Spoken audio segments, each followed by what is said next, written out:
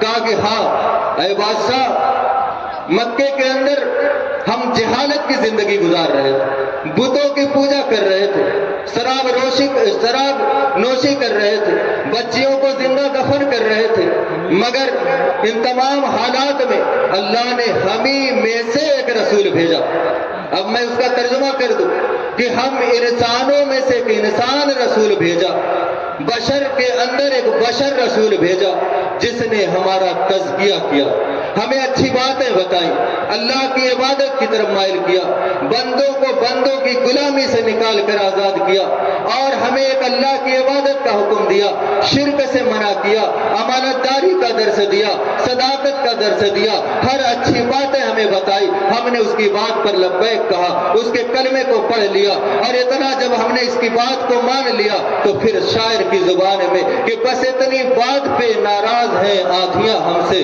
بجھا چراغ جو دیکھا تو روشنی کر دی، یہ سارے لوگ ہم پر ظلم کرنے لگے۔ جب ظلم کی تاب ہم نہیں لائے تو ہم نے سنا کہ حبش کے اندر ایک بادشاہ ہے جو عادل ہے، تو ہم نے آپ کو ترجیح دی دوسری حکومتوں پر، ہم آپ کے پاس آئے اس امید سے کہ آپ ہمارے ساتھ انصاف کریں گے، ہم پر ظلم نہیں ہوگا، اس لیے ہم آئے۔ تو اسما نجاشی نے کہا کہ وہ نبی کیا تمہیں بتاتا ہے کوئی آیت اور کوئی آسمانی ندا بھی اس کے پاس ہے؟ کہا ہاں۔ تو کہا پڑھ کے سناؤ۔ سورہ مریم کی ابتدائی آیت حضرت جعفر طیار رضی اللہ تعالیٰ عنہ نے پڑھ کے سنایا۔ اس کے بعد لکھنے والوں نے لکھا ہے کہ اسما نجاشی کی آنکھوں سے آنسو روا، اتنا رویا کہ اس کی داڑھی تر ہو گئی۔ وہ تمام بطریق جو پہلے تحفہ میز کے نیچے سے لے چکے تھے رشوت، وہ سب روتے روتے نڈھال ہو گئے۔ اس کے بعد اسما نجاشی نے ایک تنکا اٹھایا اور کہا کہ تم نے جو حضرت اللہ کے نبی کی اور محمد صلی اللہ علیہ وسلم کی جو بات بتائی ہے، اس تنکے سے زیادہ، اس تنکے کے برابر بھی اس میں فرق نہیں ہے، اور اس کے پاس وہی کلام آیا ہے جو عیسیٰ علیہ السلام پر آیا تھا۔ اور اس کے بعد کہا کہ اے لوگوں، یہ جو مکے سے آئے ہیں ان کے پیچھے، ان کو ذلیل کرنے، ان کو یہاں سے بھگا دو، ان کے تحفے واپس کر دو، اور یہ اعلان کر دو پوری ریاست کے اندر کہ جو بھی ان مکے سے آنے والے مسلمانوں کو برا بھلا کہے گا، گالی گلوچ کرے گا، میں اس کے اوپر تاوان لاگو کروں۔ یہ پہلا عیسائی شخص ہے، مسلمان نہیں، کوئی کافر نہیں، یہ عیسائی تھا جس نے صحابہ کی حمایت میں آواز اٹھائی اور تاوان لگایا صحابہ کو گالی دینے والے پر۔ تو دیکھو انعام کیا ملا، یہ بات بیان کر کے میں بات کو ختم کروں گا۔ انعام یہ ملا کہ اسما نجاشی کا انتقال حبش کے اندر ہوا، اور حضرت جبریل نے خبر اللہ کے نبی کو مدینے مسجد نبوی میں دی، اور اس کے بعد اللہ کے نبی نے صحابہ کے درمیان اعلان کیا کہ تمہارے بھائی اور تم پر احسان کرنے والے اسما نجاشی کا انتقال ہو گیا ہے، اس کی غائبانہ جنازہ ادا کی جائے گا۔ انعام کیا ملا؟ اسلام کی تاریخ میں سب سے پہلا جنازہ غائبانہ کسی کا پڑھا گیا، اسما نجاشی کا پڑھا گیا۔ یہ کس بات کا انعام تھا کہ دیار غیر میں ایک غیر جگہ پر سب سے بہتر نبی اس کا غائبانہ جنازہ پڑھ رہا ہے، یہ انعام ملا تھا صحابہ کا دفاع کرنے پر۔ لہذا آج کے مسلمان کا اولین فریضہ یہ ہونا چاہیے کہ وہ صحابہ کی عزت کرتا ہے تو ان کا دفاع بھی کرنا سیکھے، اور جو لوگ کھلے عام صحابہ کے اوپر آواز اٹھانے کی کوشش کرتے ہیں ان کے خلاف اقدام کرنے کی کوشش کرے، مشورہ کرے، ان کی زبانوں کو روکنے کی کوشش کرے، ورنہ پھر وہ دن دور نہیں ہے کہ اگر ہم اپنے ماں باپ کو گالی دینے والوں سے تو لڑتے ہیں، مگر ان صحابہ جن کے برہنِ ملت ہم تھے، جن کے احسان تلے ہم دبے ہیں کہ ہم نے اسلام کو پایا تو انہی کی وجہ سے پایا، ان کے اوپر طعن و تشنیع کو برداشت کریں گے، اللہ کی رحمت کبھی ہمیں حاصل نہیں ہوگی۔ آخر میں اللہ سے دعا کے بارے ہم تمام مسلمانوں کو اپنے حفظ و امان میں رکھ، اور ہمیں اللہ کے رسول کی محبت کے ساتھ ساتھ اللہ کے رسول صلی اللہ علیہ وسلم کے نیک برگزیدہ اور مخلص صحابہ کی عزت اور محبت کو اپنے دل میں جگہ دینے کی کوشش کرنے کی توفیق عطا فرما، اور اے اللہ ہمیں صحابہ کا دفاع کرنے کی توفیق عطا فرما۔ بارے اللہ ہم تمام مسلمانوں کو اتحاد و اتفاق کے ساتھ رہنے کی توفیق عطا فرما۔ وآخر دعوانا الحمدللہ رب العالمین، والسلام علیکم۔